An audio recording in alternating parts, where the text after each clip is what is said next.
வெற்றிவேல் முருகா துணை. ரொம்ப நாளாக ஒரு எறும்பு வந்து தவம் இருக்குது, கடவுள்கிட்ட ஒரு வரம் கேட்டு. அப்போ கடவுள் வந்து அதை பார்த்துட்டே இருக்கார்.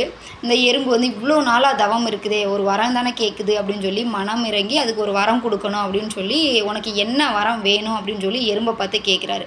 அப்போ அந்த எறும்பு சொல்லுது, நான் உருவத்தில் வந்து சின்னதாக இருக்கிறதுனால என்னை எல்லாரும் மிதித்து மிதித்து சாகடிச்சிட்றாங்க, கொண்டுடுறாங்க. ஸோ அதனால் நான் கடிச்சா சாகிற வரம் வேணும் அப்படின்னு சொல்லி கடவுள்கிட்ட அந்த எறும்பு கேட்குது. அப்போ கடவுள் வந்து நல்லா யோசனை பண்ணிக்க, நீ கடிச்சா சாகிற வரமாக வேணும் உனக்கு அப்படின்னு சொல்லி கேட்குறாரு. அந்த எறும்பும் திரும்பவும் ஆமாம் எனக்கு அந்த வரம் தான் வேணும், கடிச்சா சாகிற வரம் வேணும் அப்படின்னு சொல்லிடுச்சு. கடவுளும் அந்த வரத்தை வந்து அந்த எறும்புக்கு கொடுத்துட்டாரு. அதே மாதிரி அந்த எறும்பு வந்து கடிச்சிருக்கு, செத்துருச்சு.